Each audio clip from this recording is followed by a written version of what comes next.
You're listening to The Briefing, first broadcast on the 22nd of November 2024 on Monocle Radio.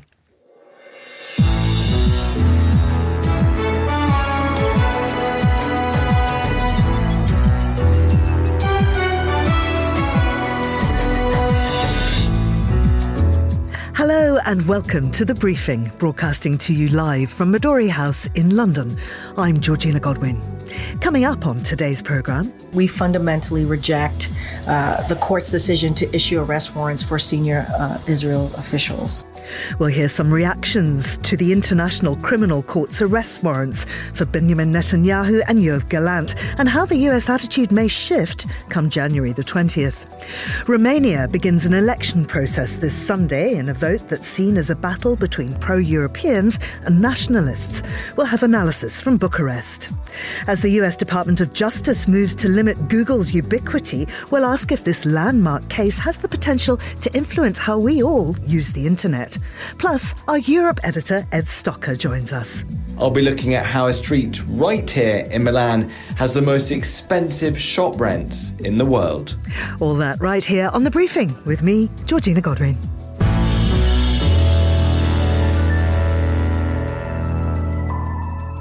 As we've been reporting, the International Criminal Court's issued arrest warrants for Israeli Prime Minister Benjamin Netanyahu and his former defence chief, as well as a Hamas leader, Ibrahim al-Masiri, for alleged war crimes and crimes against humanity in the Gaza conflict.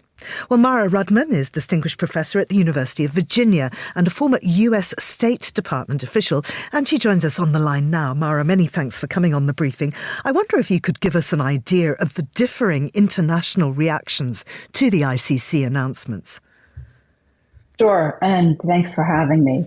Well, I would say in terms of the United States, the relationship and views on the International Criminal Court have long been fraught and ambivalent. And this is true in Democratic and Republican administrations alike. And I say this from the perspective of having served as President Clinton's National Security Council Chief of Staff when he made the decision to sign the Rome Statute very, very end of his second term, and consciously was signing it and not submitting it to the Senate for ratification.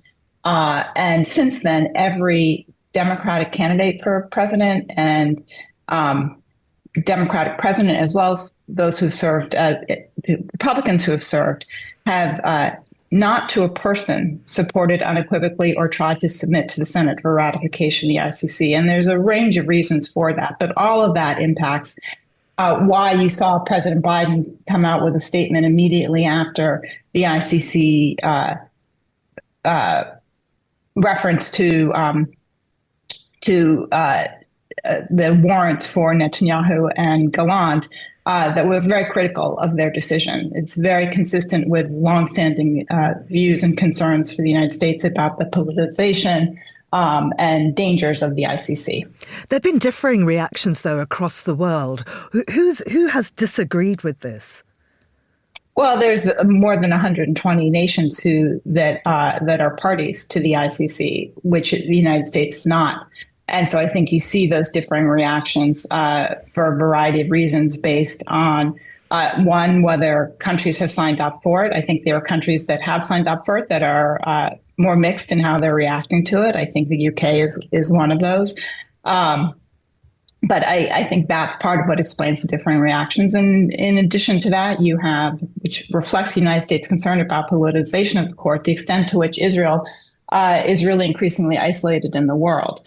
And so there are countries that I think welcome this more because of their views about Israel than about particular actions related to Hamas's strike on Israel and Israel's response in Gaza. Now, you mentioned Clinton's actions at the very end of his term, and there's been a flurry of diplomatic activity in the Middle East now. Is this typical of an outgoing administration looking to shore up a legacy? I take issue, I have to say, Georgina, with the description that how the United States executes its national security policy, its work overseas, is related to a president's legacy as opposed to his responsibilities as the leader of the country and protecting U.S. interests and U.S. security interests, and as commander-in-chief that extends until January 20th, until Inauguration Day. We have one president at a time.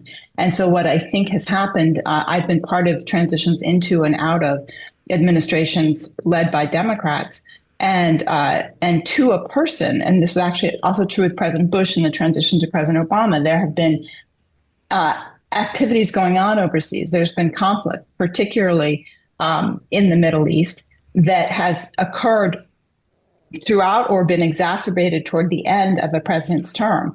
And part of the importance of, and so the United States has remained quite engaged, quite active up until the last day that a president is serving. And it's also why it's really important to have a smooth transition between the national security leaders of one administration and another to ensure the United States is fully protected and not subject, not vulnerable to risk. So I don't think it has to do with legacy at all. I think it has to do with the responsibilities of being president of the United States. And how do you think that handover is going to go in 2025? Trump's pick for Secretary of State at present is Marco Rubio. What's his stance on Israel, and will this be a smooth transition? Sure. Well, I'm very concerned about a number of President Trump's picks. Marco Rubio is very far down on my list of concerns. I actually think, even though I do not agree with his positions on a number of issues, that he's an internationalist, that he understands the role of the United States with the rest of the world. That is not something that can be said of a number of President Trump's other nominees. And so I hope and expect that the Senate will do a rigorous job in terms of advice and consent. So I'm less concerned about Marco Rubio. I am very concerned about the nature of the transition. We have in the United States laws at this point to govern the transition process and funding and resources that go to ensure a seamless transition. And President Trump and his team thus far have been unwilling to agree to the terms of those laws. They have to do with reporting on, with observing conflicts of interest and reporting on things like that. And I guess not surprisingly for some of those who have watched how President-elect Trump has conducted himself in and out of office, he has been unwilling to sign those. And so just on a technical level, I'm very concerned about the smoothness of the transition. And in addition to that, the folks he's picking and the way he's conducting himself make me concerned about that, what should be a kind of a seamless baton movement between an outgoing and an incoming president. But in terms of the stance on Israel, you think that there will be little change? I don't know exactly what you mean by the stance on Israel. The United States' role in any president is to secure the security interests of the United States. And so, again, across Democratic and Republican administrations, the strong relationship with Israel goes to the security interests of our country, and other shared interests as well, but concerns about Iran and the threat that Iran poses in the region and the world is part of why the United States across administrations has had a strong relationship with Israel and is looking increasingly to build the relationship in the rest of the region for a regional security alliance that can help to counter Iran. I think that will remain the same. I think the big question will be how it's executed. And President Trump, in terms of his relationship with Netanyahu, clearly has a much closer relationship than President Biden has had, certainly in recent years. But President Trump's support of Netanyahu has not been unequivocal, nor has his support of anyone, frankly. And he's also very interested in a strong relationship with the Kingdom of Saudi Arabia and with the Crown Prince there. And so I think that it would not be wise for Prime Minister Netanyahu to assume that he has any kind of blank check from President-elect Trump. Mara, thank you very much indeed. That was Mara Rudman, who is Distinguished Professor at the University of Virginia and former US State Department official. Now, here's Anita Riotta with the day's other news headlines. Thanks, Georgina. United States President-elect Donald Trump has nominated Pam Bondi for Attorney General. The former Florida AG was tapped after Trump's previous choice, Congressman Matt Gaetz, withdrew from consideration amid an investigation of sexual misconduct. Former Brazilian President Jair Bolsonaro has been accused by the country's Supreme Court of plotting a coup to overturn the 2022 election, along with dozens of ex-ministers and former aides. London's Gatwick Airport has evacuated its south terminal due to a security incident. The UK's second busiest airport said it's investigating the ongoing incident. Those are the day's headlines. Back to you, Georgina. Thanks, Anita. Romania goes to the polls for the first round of a presidential election on Sunday. There's a parliamentary ballot the following Sunday, and the second round of the presidential vote is due to be held on December the 8th. 13 candidates are standing, and Bruno Kaufmann, who's global democracy correspondent for the Swiss Broadcasting Corporation, joins me from Bucharest to discuss this now. Bruno, welcome back to you. Is this a defining election in terms of Romania staying on a broadly pro-European path or taking a more nationalist stance? Yes, hello, Georgina. In fact, it's high noon time here in Romania with the 3 election weekends ahead. And it's all about this issue about in which direction Romania goes, if it's really confirming its role as an asset to Europe and the West, or if it's changing its path and going more to a nationalistic direction with the far-right candidate who probably can make it to the second round. So in terms of the presidential ballot, who are the candidates that we need to know? I think there are basically 4 people who we have to watch out in this election. There is the Prime Minister from the Social Democrats and a leader of the Social Democrats, Marcel Ciolacu, who is in opinion polls always around 1/4 of the vote, and which is the front runner, and everybody expects him to pass the first test here on Sunday.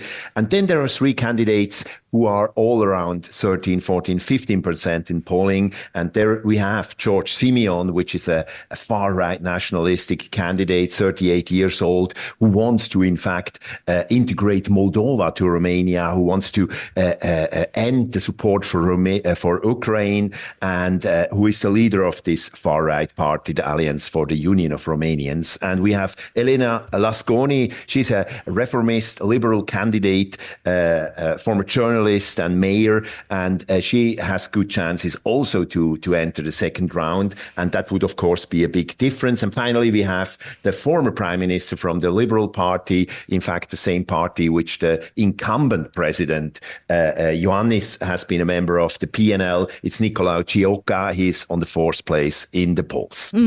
What do we expect from the parliamentary poll that's on the 1st of December? Yeah, that will all be around also if the current, I mean, the grand coalition, the grand cooperation between, you can say, pro-European forces will prevail. Here we have the Social Democrats, which are in a way the establishment party of the post-communists, who have developed much more into a let's say pro-European path also when it comes to European values of rule of law, anti-corruption, and the liberal parties, or if it's going more to the right with a host of parties who are really on the far right, which are extremist in many different ways against immigrants, religious based. So it will be very interesting to see that, but it's expected that the pro-European alliance will prevail as they did in the European elections. But of course, it's not clear how many people will go to vote in all these 3 elections. That will make a big difference. Well, what are the main issues that matter to voters? I mean, it's a big issue in Romania, as in many places, has been inflation and the costs of living, which many people around Romania, which have seen quite a boom in economy in recent years, have suffered most recently, and which obviously played into the hands of the right-wing parties. At the same time, the issue of the relationship to Ukraine and the support to Ukraine, there are many refugees from the Ukraine here in Romania. This is also a major issue because, of course, the right-wing parties do argue that Romania is not a rich country and cannot support this. So the question about this kind of orientation will be very important. And finally, it's all about also Europe again and NATO, because you can really say that Romania has become such an important strategic partner of the West, of the EU. So this election will also be extremely important for Europe and NATO. The election struck strung out over 3 weeks, as we've said. How does that work? How does the voting system operate in Romania? Yeah, the voting system is in that way interesting, that you can vote in all these elections during 2 days. That means you can start to vote on Saturday, and the PEA, the National Election Administration, they have done a lot of efforts to make people able to go and vote in person. But at the same time, also you have a huge diaspora electorate. That means millions and millions of Romanians voting from abroad. And this has been a very interesting feature, because these voters before in time, like 10, 15 years ago, they normally voted for pro-European parties and liberal parties. And now they are more going to the nationalistic side. So this is an open question how the vote will be in the diaspora this time. And what do the opinion polls say about that? The people, the opinion polls are quite clear when it comes to the presidential elections, but it's not so clear when it comes to the parliament elections. It's really also a little bit the dynamics of this first round. The question will be because basically all party leaders are also running for president, and that makes it quite a first step to the parliamentary election. And again, you can say that the second round of the presidential election will be after parliament election. So people will have the chance to, in a way, check and balance a little bit their vote. So opinion polls are very, very unclear what they will produce. And these 3 weeks of Romanian elections will really make a difference to Romania and to Europe. Bruno, thank you very much indeed. That's Bruno Kaufmann there. And this is The Briefing on Monocle Radio.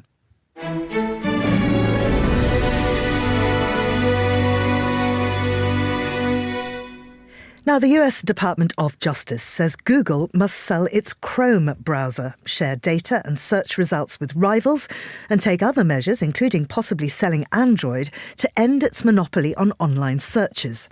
The case was argued to a judge on Wednesday, and there'll be a trial in April next year. Rainbow Murray, Professor of Politics at Queen Mary University of London, joins me to discuss this now. Rainbow, this filing marks the first concrete step in the landmark case brought by the DOJ to break up modern tech giants. The trial itself is not for almost 6 months or so. How likely is it that tech giants will preemptively change their own structures? I think they're more likely to try and defend themselves against the Department of Justice and try to minimize the impact that these trials against them will have. One of the big unknowns is what's going to happen once Donald Trump comes into power.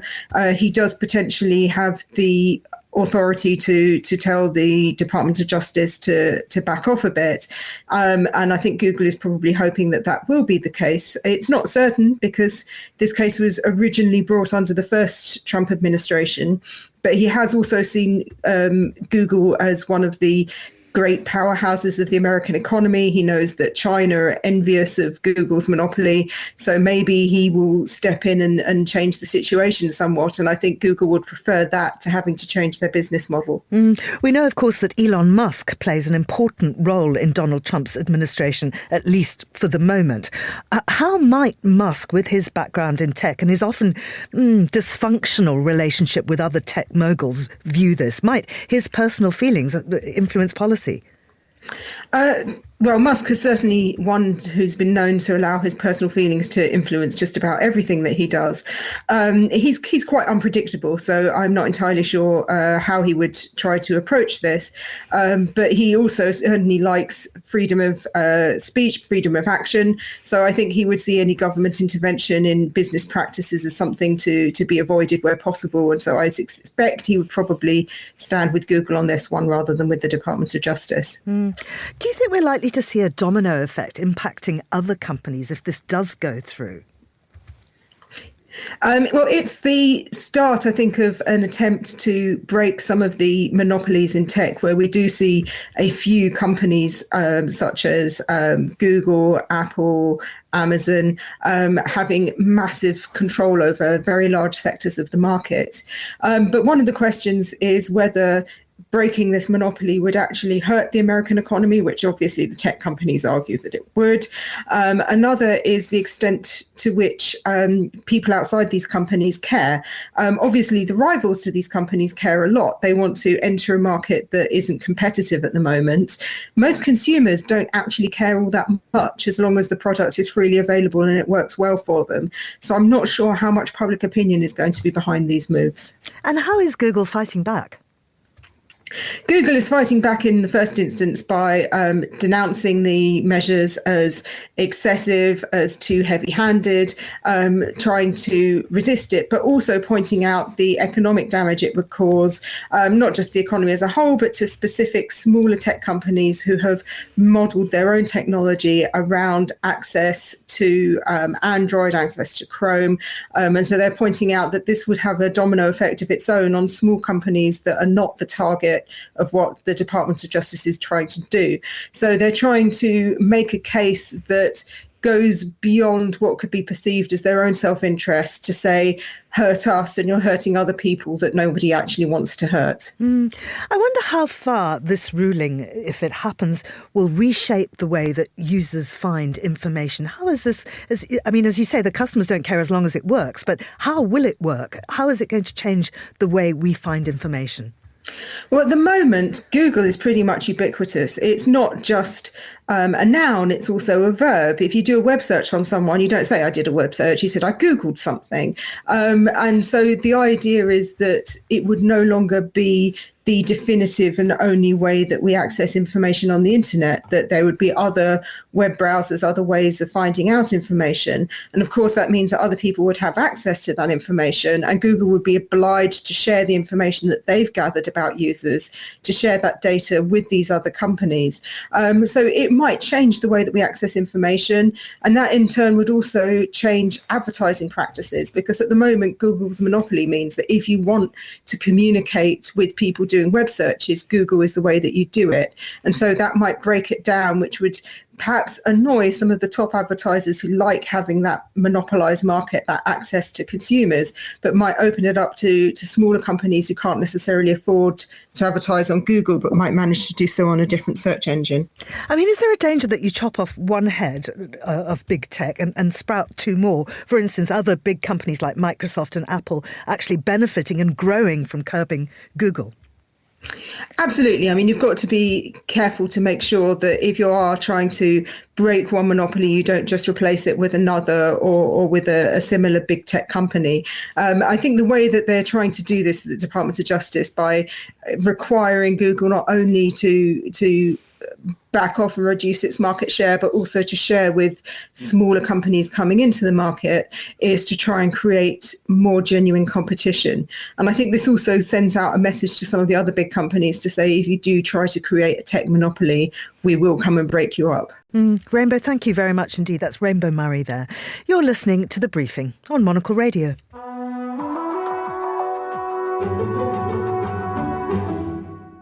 Now you can forget New York's Fifth Avenue or London's Bond Street. Milan's Via Monte Napoleone is the most expensive shopping street in the world, marking the first time a European city has topped the list. Luxury giants are placing billion-dollar bets on physical storefronts in the relatively compact area, even as online shopping surges. Well, Ed Stocker, Monocle's Europe editor, joins us from Milan. Ed, what's driving up the prices on the Via Monte Napoleone? Why is it seen as so desirable? Yeah, I have to say that the Italian press is quite excited about this. You know, they're talking about top spot. First time, like you say, in Europe for this. These are, we're talking about super high rents on this street, and it's quite surprising in some ways. But we're talking about 20,000 euros per square metre. That's up 30%, to give you an idea, on 2 years ago. And you said compact. It is a relatively small street. It's about 400 metres long. And a big reason is this. You know, look, Milan is the centre of fashion. It is a prestigious street. It's in a very well-known neighbourhood that is, you know, the fashion district, if you like, of Milan. And, all the big brands want to be there and continue to want to be there. To put it in some context, the street did come second last year. But as you say this is the first time it has clinched top spot in the Main Street Across the World report. This is published by a commercial real estate agency called Cushman and Wakefield. Some of the reasons that the prices are so high, as explained by Italian media, is a boom in Italian tourism. You know, Italy is going from strength to strength, no shortage of visitors that want to come and visit. And also the changes that Milan is going through. Milan has always, in a certain regard, been something of a bubble. It is the most productive and richest city in Italy, and it continues to be the hottest market for real estate, both commercial and also in terms of homes. And, people have been attracted to the city in recent years. There's a flat tax that was brought in about 5 or 6 years ago for ultra high worth individuals only having to pay 100,000 euros on their foreign income, regardless of how much they were earning. That's now been changed to 200,000. But that's thought to have driven up prices, these people coming into the city. Also other foreigners who have other tax breaks as well. So when you combine the fact that it is this business, this fashion, this commercial centre with tourism, with new people settling in the city, that's driving up prices. And Kering, the French huge fashion house, in April this year, bought a building, a palazzo on Monte Napoleone for 1.3 billion euros, to give you an idea. That was the largest single building bought in Italy, the largest price paid for a single building in Italy ever. Ed, thank you very much indeed. That was Ed Stocker, Monocle's Europe editor. And that's all for this edition of The Briefing, which was produced by Anita Riotta. Our researcher was Maisie Ringer and our studio manager was Mariella Bevan. I'm Georgina Godwin. The Briefing will be back at the same time on Monday. Goodbye and thanks for listening.